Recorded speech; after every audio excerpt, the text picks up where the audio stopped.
Welcome again to another episode of The Outsider's Journey. We're back for episode 4. We've been on a roll now. And so on this episode, we're going to talk about pretty much what was next after we've given you a little bit of detail as to how far we'd gotten in our story of trying to make a film called Singh Number 7.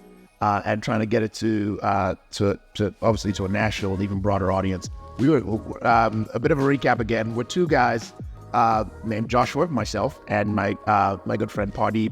And for the last 8 years, we've been trying to get a feature film, Singh Number 7, made and on screen. And Pardeep is set to play the leading man, and I'm set to be an executive producer on the project. But we felt that this roller coaster of a journey for us trying to develop and package this film has been so interesting and has been so fascinating that we thought we'd put it into a podcast. And for any creative or pretty much just anyone interested in understanding what it takes to put movies together from an outsider's perspective or from someone who, from a first-timer's perspective, we thought it'd be interesting to show you what that journey is like and what that journey is like for two outsiders from, not the major hotspots of filmmaking, such as London and LA and so forth. So that's us, and that's our story.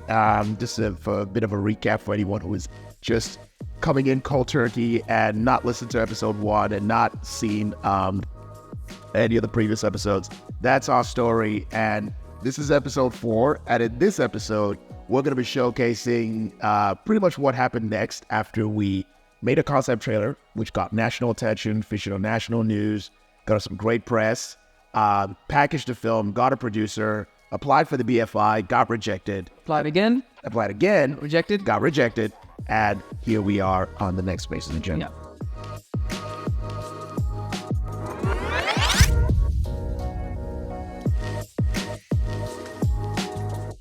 So, Pardeep, Yeah. why don't you start with talking about what happened after we decided to go it alone, after the BFI turned us down, and no hard feelings, by the way.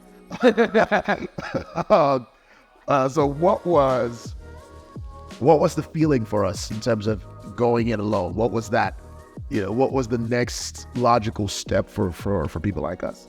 So after the whole thing with the BFI, it got to that point where we had several meetings with our producer, with the other guys on the team, Amrik and Charles, who we mentioned in the last episode. And we got to a point where we realized, okay, we're going to have to develop this thing by ourselves. Yeah.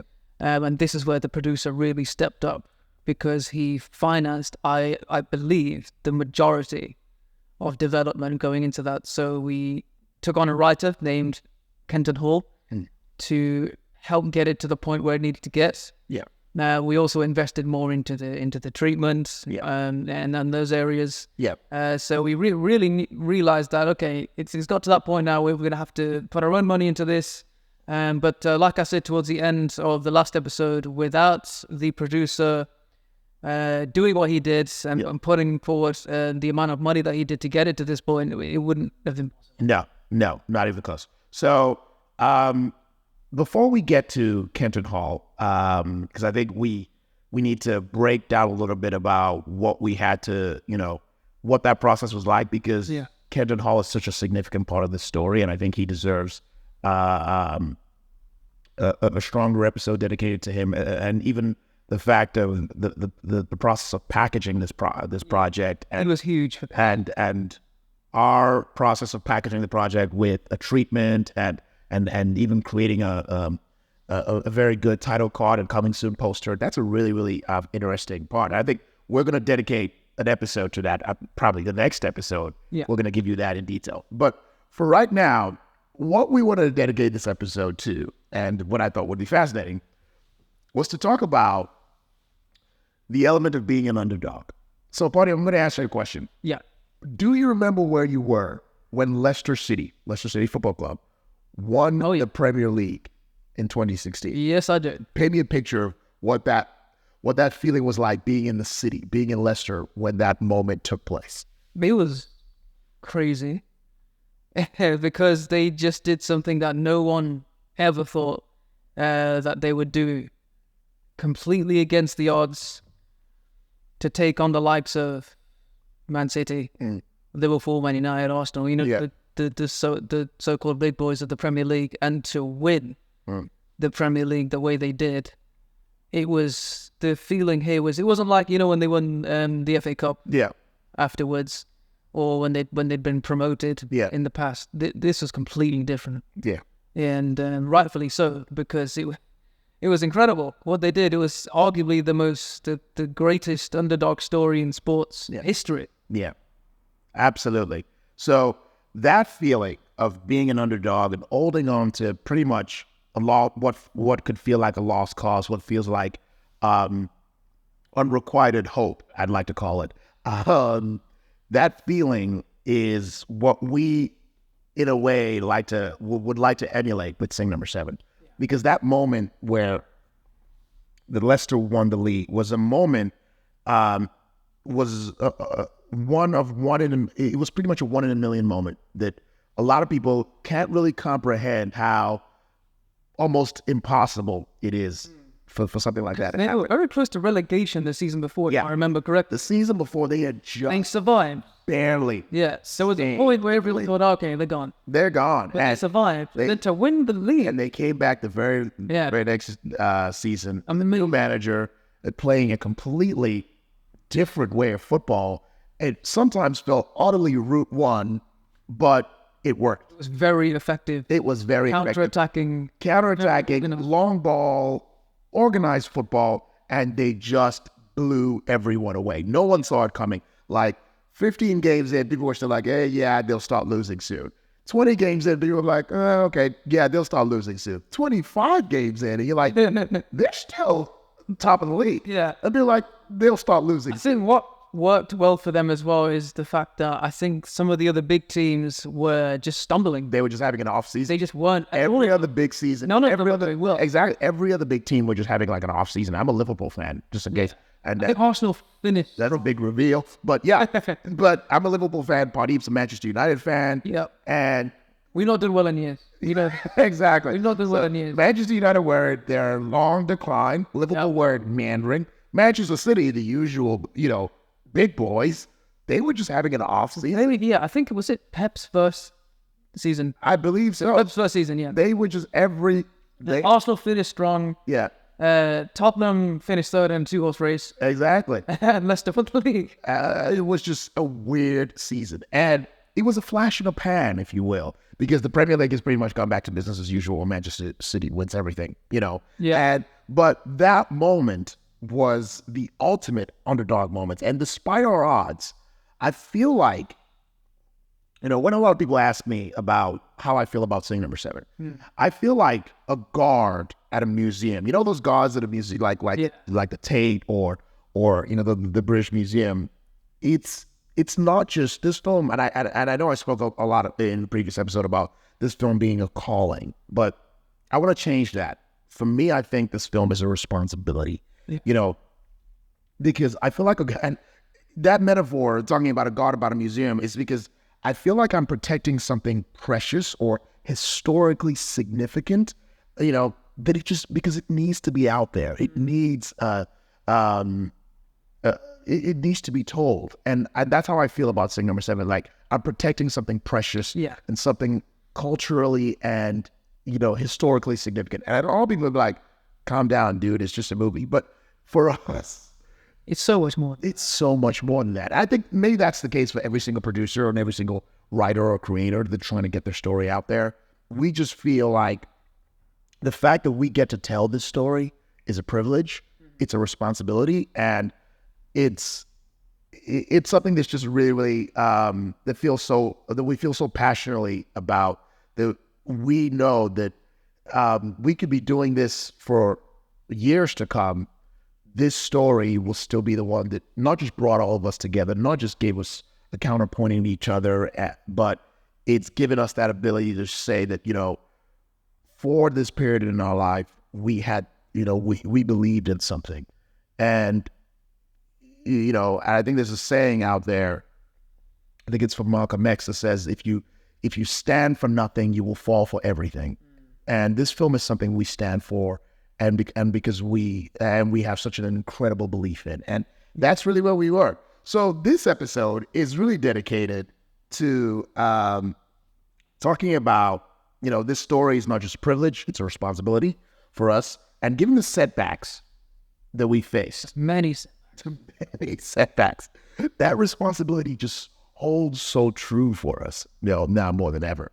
But this episode is dedicated to the fact that we decided to go it alone, and we're going to get to the part where we talk about Kenton Hall and packaging this film. But after deciding to go it alone and packaging this film, we decided to basically start going through a bit of an unorthodox period in our journey where we wanted to basically do cold outreach. Now, cold outreach is basically we just go out there, approach studios and producers Yeah. and independent. And hope for the best. Exactly. So, where we go, and this was us just basically bottling up a little bit of, lightning in a bottle, holding on to hope, and just putting it out there.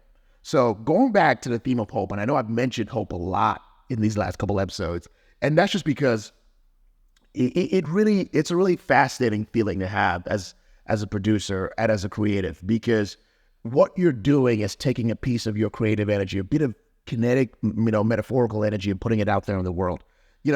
Party, can you remember, moments in your life, like Leicester winning the league, for example, at 5,000 crazy to 1 odds? Can you remember any moments in your life that genuinely gave you hope? Hope. Yeah. However small, in humanity, in people, in football, sans Manchester United's plight. To keep it relevant to film, Yeah. moments that gave me hope, putting together the concept trailer and seeing it get that attention, that media attention, that was a moment of hope, because it was like, that could have been a moment where it got no attention, nothing at all. Very easily that happens with these kind of things. But when it did get the attention that it did make it to Sky and so on, and the Leicester Mercury, and it really started to get the ball rolling. Yeah. That was a moment of hope. That was a moment of hope. That's a beautiful sentiment, because you're right. That was a moment of hope for us, because we were basically without a paddle at that point, because we had a script, we had a bit of a treatment, and we didn't know if people would find this story fascinating. So that validation must have been such a powerful thing. That was a moment of hope, definitely. Yeah. That I'd mentioned. Yeah, no, that's fantastic. So that was, a great moment of hope for us. There, so after the BFI, we started with the cold outreach. Let's talk about, before we get to Kenton and the treatment in the next episode, let's talk about what we decided to do with the sporting side of things, because a lot of people don't realize that, there are two spectrums to this film. This film has a significance from a filmmaker's, we believe it has a significance from a filmmaking perspective and the film business side of things and the creative business side of things. But this film also has significance from a sporting point of view. Yeah, I think just as much. Yeah, so because this is about a British Asian trying to find his place in sport.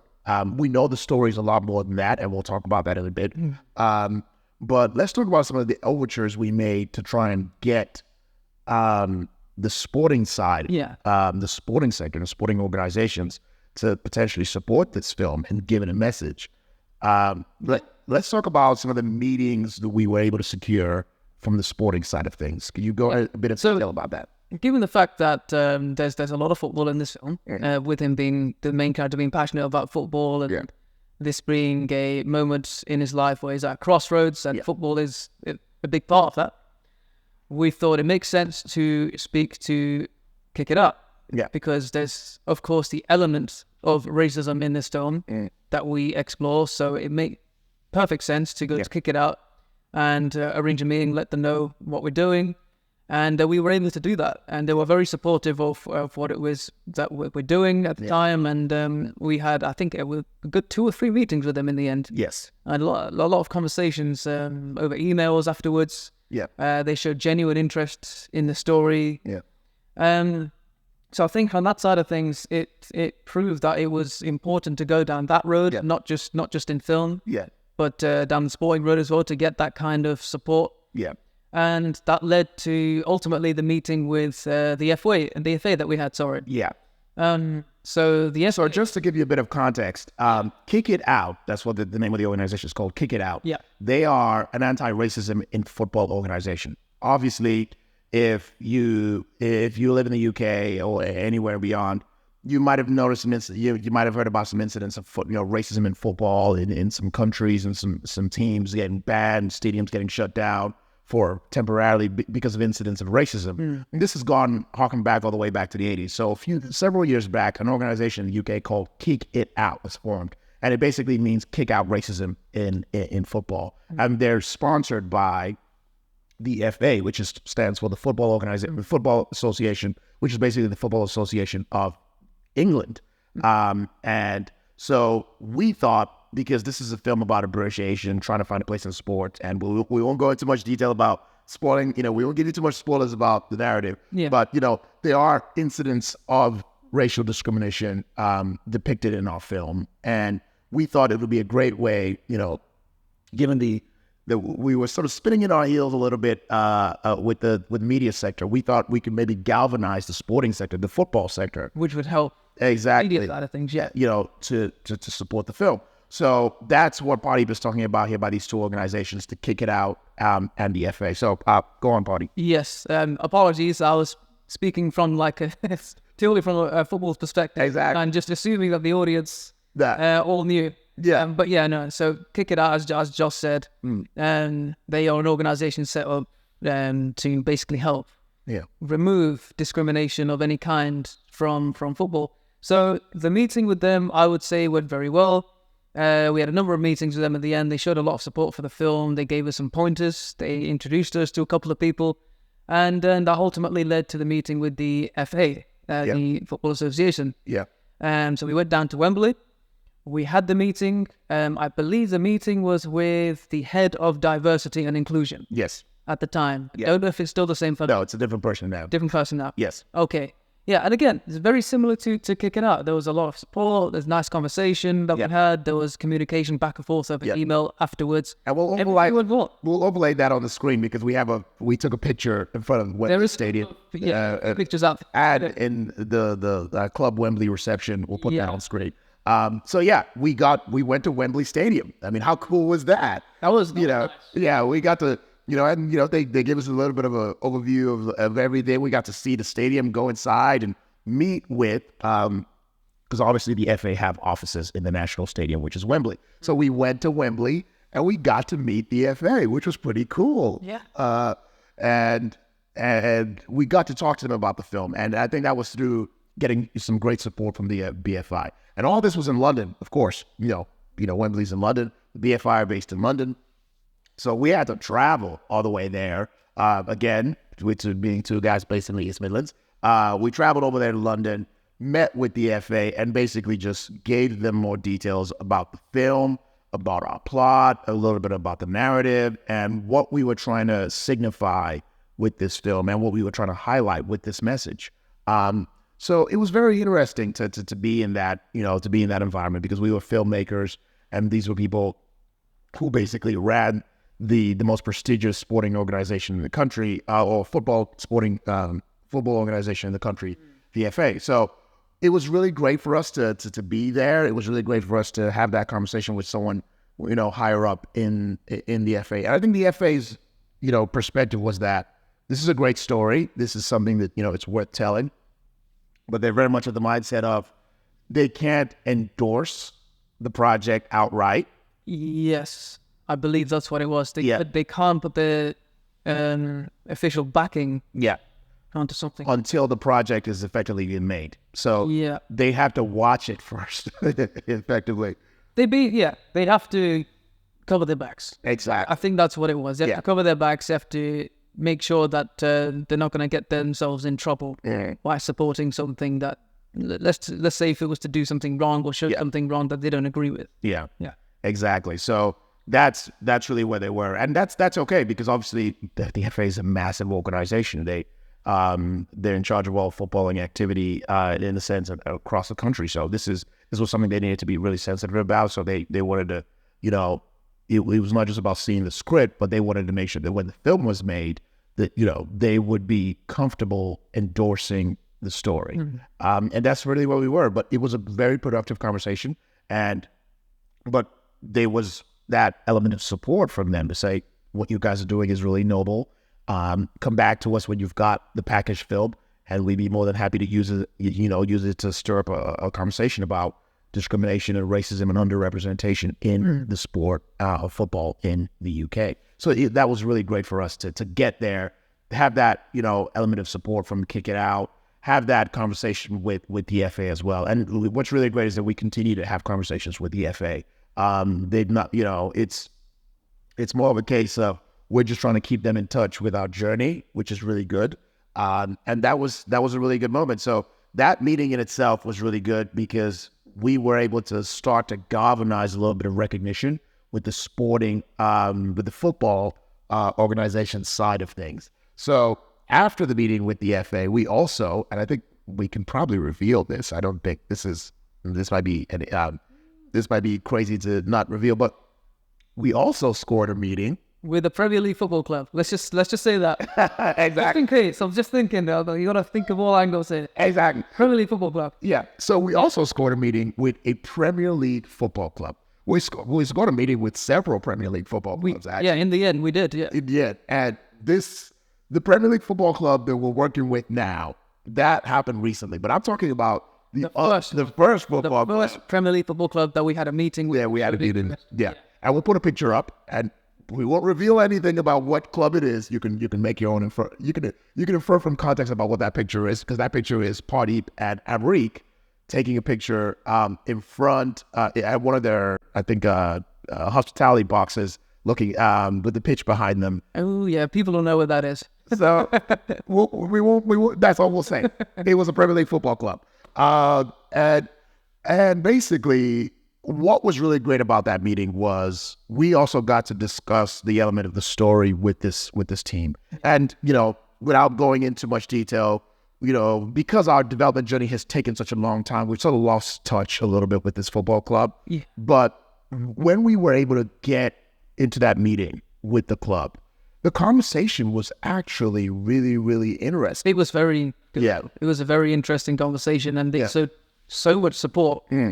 For the film itself, which was nice. So it looked really promising. Yeah.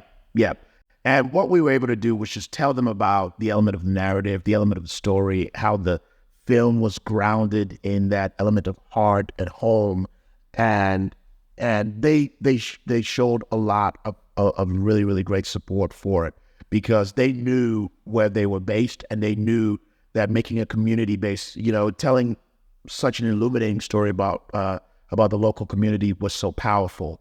And it was really great. I think we met, I think it was their head of media we met, I believe. Yeah. No. Head of partnerships. Head of partnerships. So it was really great for us to just have that conversation with a football club. And again, we'll let you tie that I'm together. pretty sure a lot of people are going to figure out where it is. Do your own sleuthing. Do your own sleuthing, and we'll let you. You know where it is. Just put it in the comments. Put it in the comments. I'll be interested to see how many people. Put it in the comments. Or from the picture. The picture. You've seen the picture. And for anyone listening, that might be a bit more difficult because. So this might be a bit of a plug for you to go follow us on things like Instagram and YouTube, which this episode would also feature on video. But yes, for anyone listening, they may be like, what are they talking about? What are they talking about? That's up to you. But we'll just say a Premier League club. And we were able to have that meeting with them, and the support was fantastic. They met with myself, Pardeep and Amrik, who we were able to go there and have this incredible meeting with them and talk to them about the film. And just like I said, we lost a little bit of touch with them because our journey, it took so long. Our development journey has taken 8 years. And this was, I think we met them in, was this year 4 or year 5? This was about year 4. Year 4. So we're in year 8 now. So you can understand why we lost touch. Yeah. A lot has happened with this Premier League Football Club and with us in that process. So we lost a little bit of touch with them. But that moment for me, why I thought about it was, why I thought we should probably talk about, dedicate this episode to the sporting side of things, was because we understood the significance of this sport in this country. Yeah. Football is a religion in the UK. I mean, I think that goes without saying. So, and because this film has such a strong football element, we believe this is an independent drama, but it's such a significant part of the film's dynamic and the story that it tells. I think it's one of the reasons we were able to garner such a very positive amount of press for the film when we launched the concept trailer. We wanted to galvanize the sporting industry as well in our journey to really let people know that this wasn't just supported. This wasn't just something that's, we're strictly speaking about from a creative point of view. We also knew that this film had a significance from a sporting and a football point of view. This could be a conversation starter about discrimination in football, about marginalization in the sport, and breaking stigmas and stereotypes. So we knew that, and we wanted to just get that support from the sporting sense. And I think, after a lot of conversation and a lot of outreach, it went really well. Yeah. We were able, like Panipa said, we were able to, talk to Kick It Out, the number one anti-racism sporting football anti-racism organization in the country. Yeah. The FA, literally the Football Association of England, And a Premier League club. and a Premier League team, literally got a stadium tour and everything. And that is just, it shows that this is something that the sport understands. And I think Sky Sports have been really, they've been really good and proactive about highlighting this issue of British Asians in football. They've dedicated whole segments to it. They've dedicated whole parts of their website to just highlighting this issue and showcasing when the needle keeps moving, when progress has been made. It's slow, it's incremental, but they know that it's something that they keep needing to highlight. And that's really great. That's really good on them. And I think Sky have been very supportive, especially Sky's news and media side of things have been very supportive of this project from the start, featuring us in Sky News and Sky Sports, talking about the issue a lot more. And I think they've been very proactive on that side. So, and we'll talk more about Sky in a little bit, because we're going to give them an episode or talk about our adventures with Sky, because that's not over. That's Oh yeah. we have. Oh yeah. No, he's coming back to you now. Not Sky. Yeah. Not Sky Sports. We're talking about Sky Cinema, Yeah. Sky Originals. We had some adventures with them, and we'll dedicate a whole episode to where packaging the film and putting To that side of things. Exactly. And we actually got conversations We with will studios. exactly. So we had some pretty interesting adventures with Sky, Sky Cinema and Sky Film. So Sky, the sporting side of things and the news side of things, they've been very supportive of highlighting film as a whole. Highlighting racism in football as a whole, and giving it a message and giving it a platform, and also highlighting British Asians and their position within the sport and how that needs to be given more of a platform. So that's really where we were. And ultimately, what we can say without revealing anything, again, is that we have landed a partnership with a football team, a Premier League And it football is, another Premier League. This is us. Not the same one. Exactly. Not the same one. This is us fast forwarding here, doing the whole fast I forward think thing. it's fair to let people know that, yes, it is in the Midlands. Yes. So, yes, that we could say. Yes, we can say that. We can say that. There's several Premier League teams. Yeah. in it. I was just thinking, who's in it? Smooth the way. There's it, and decide and think what Premier League team is in the Midlands and which one is it. We're not going to tell you that. But we have. But I would like for people to comment and let us know who you think it is. So a Premier League club based in the Midlands. Let us know who you think it is. Yeah. Premier League club based in the Midlands. And this is us fast forwarding to 2024. So we're going a bit forward here, but this is just to show you that we started this process with the sporting organizations. We met with a Premier League club. Our development process went from months into years. We lost a little bit of touch with that club. But fast forward to today, we've actually secured a partnership with another Premier League club who has shown incredible support for the film. I mean, the amount of passion they had for the project when we came in, and they gave us the whole 9 yards. We met with their chairman. Again, no spoilers, but with their chairman was in the room here. And And he was like, that passion being I love this. Yeah. I think this is fantastic. And we will go into detail about that when we bring you up to speed about where we are now. And that might be several episodes in the future, but fast forward to 2024, we have actually secured partnership for this project with a Premier League team. So all of this is fantastic. And we can say they're of equal underdog status to the other Premier League team that we met. I'm giving you too much here. Too much. Yeah. I'm going to stop talking about it. So, that goes back to the fact that, this was what we wanted to do. We wanted to get the sporting organizations really understanding where we were coming from with this story and understanding Jasdeep Singh, who he is a lot more. And I think they really got it. They understood that this character was, he was effectively an amalgamation or a collection of various people's stories of setbacks, of feeling not just unseen or of not feeling part of a sport that they love. And the British Asian community, I don't know if I can speak for them, but I can honestly say there is a massive love of this sport within the British Asian community. And, not just in terms of a fan base, but in terms of playing, in terms of developing their own leagues and teams and wanting to be part. And it's sad that it's not reflected on the pitch. Exactly. Because there are literally thousands and thousands of us who love this game so much and play it, watch it with just as much passion as everybody else, but it's just not reflected on the football pitch. Exactly. Unfortunately. Yeah. And Patti, talk to us about Jasdeep Singh, the character, and what he represents to you. To me, he represents people who are going through that stage in life where he just doesn't know what he wants to do. And so many people can relate to that. Yeah. It doesn't matter who you are, where you're from. Yeah. And likelihood is you've experienced this at some stage in your life. He just doesn't know what he wants to do with his life. But one thing he knows is football is very important to him. He's just like many other Asians, like you've mentioned. He's really passionate about it. Yeah. He loves watching. He loves playing. He's all about it. And he also, I think, represents those people in sports who have ever been treated in a way that they felt like they weren't given a fair shot. Yeah. They were marginalized. They were treated differently just because they were, different to the others. And again, that could be because of gender. It could be because of skin color, religion, belief, anything. So anyone out there who's experienced those kind of things, that's who this guy represents. Yeah. He represents all of that. Yeah. And that's pretty much the idea that I had at the beginning for this character. That's what I wanted him to be. Yeah. So just a bit of context, everyone. Jasdeep Singh is our lead character in Singh number 7. Apologies for just mentioning Jasdeep Singh at random. But Jasdeep Singh is the name of our lead.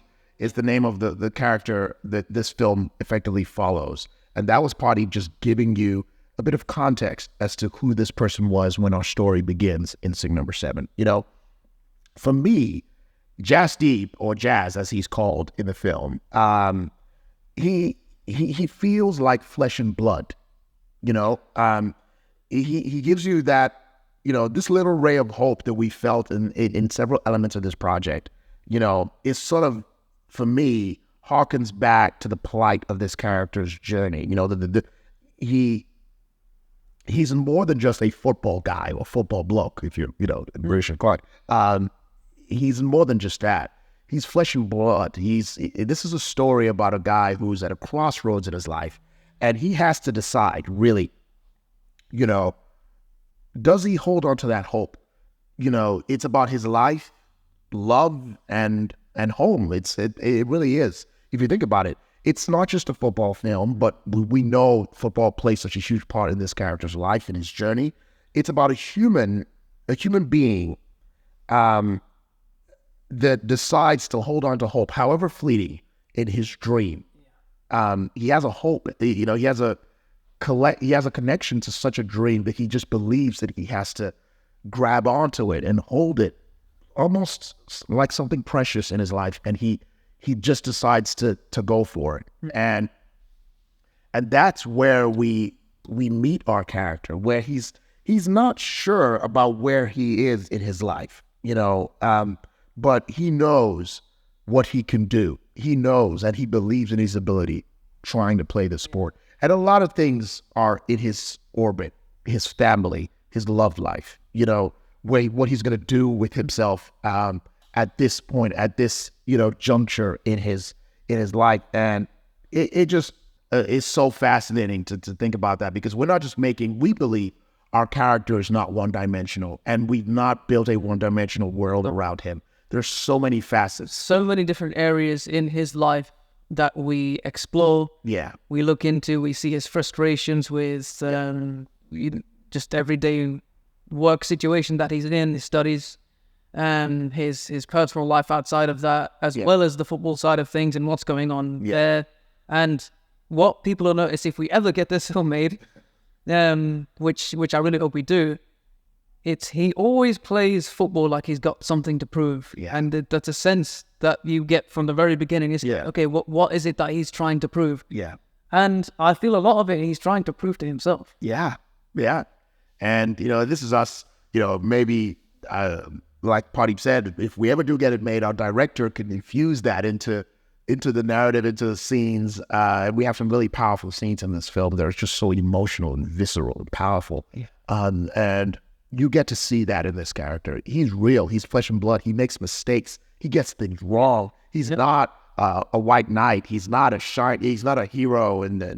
And Leicester is not portrayed as a shining city on a hill. It's real life. It's very real. You get to meet this guy just living his life. And if you're from Leicester, you'll recognize some of the places in this film. The London Rose, the Clock Tower.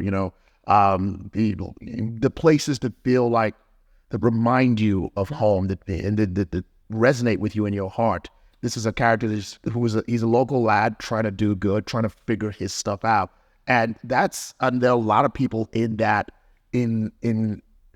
place in their lives, and that's what we're trying to just give people a barometer of as we try to tell this story. And that's really what fascinates me about this film. The football is so amazing in terms of as a vehicle for showing this character. It's such a powerful narrative vehicle for us. So to go back to our narrative, our journey. So after we felt that we had gotten some support from the sporting organizations, we'd start some really great conversations with the Premier League team, the FA, kick it out. And, we decided to package this film proper. And that meant garnering a screenwriter.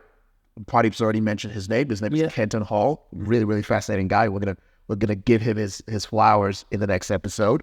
And we also decided through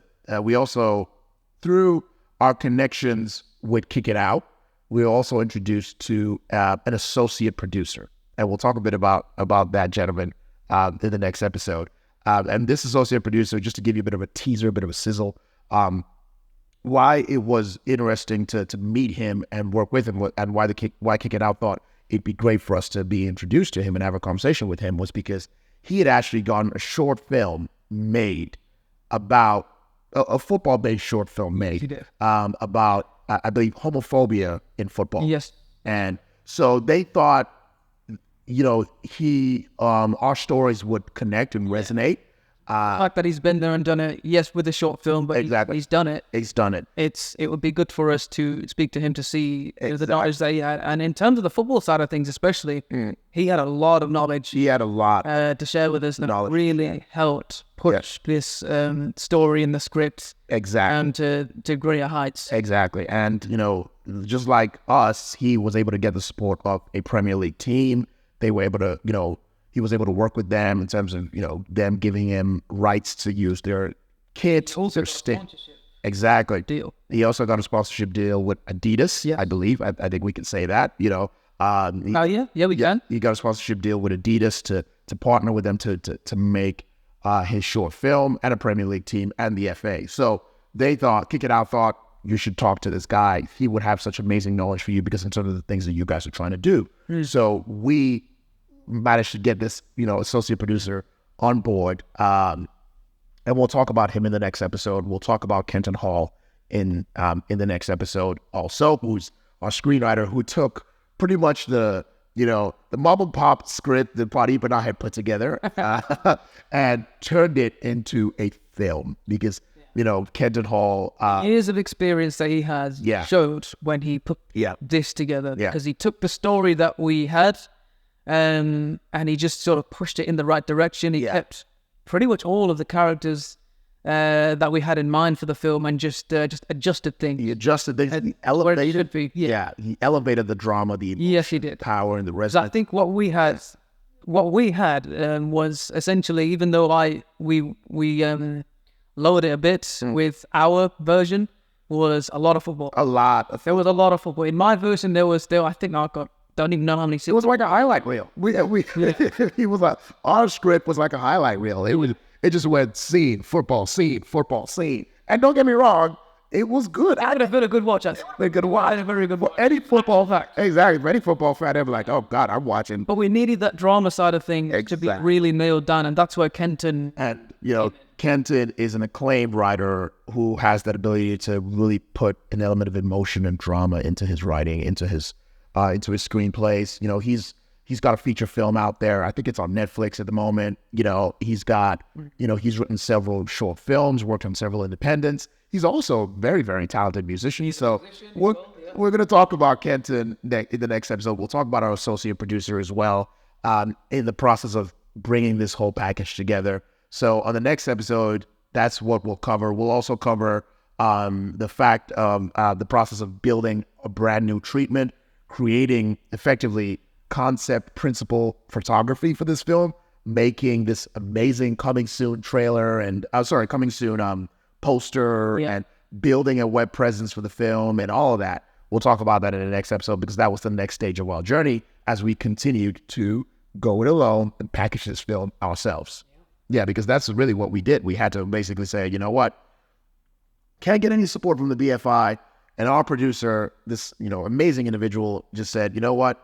Okay, guys, the other option is do it ourselves. And we agreed, and that's what we did. Yep. We had to put our money where our mouth was, and our producer did a lot of putting up the money, but we also supported. Yeah, we also did support. Yeah. And that's where we were. So in the next episode, we'll tell you what that process was like, and it's really interesting to bring these, to show you how we brought more people into this endeavor as we met Kenton, worked with him, and worked with our associate producer, and started packaging this film and building this incredible, team, putting it all together. And we'll show you what that was like for us, and we'll go into detail as well. So if you're an aspiring creative, you can see what we had to go through to do all of that. Yeah, because we didn't do any of this in a linear format. Nope. It was zigzags, ups, down, left, right. We were learning as we were. We were learning as we were going. That's producing for you. Then maybe we're not showing you the textbook version, but we're showing you what we went through. Yeah. Trying to produce this feature film and continuing to do so. So that's what's in store for next episode. We hope again that we gave you some nice insights. Yeah. Even if it's just into our journey, into what we've had to do to get where we are. And we hope you enjoyed the episode. And once again, this has been The Outsider's Journey. Yeah. And we hope to see you on the next one. We'll see you on the next one.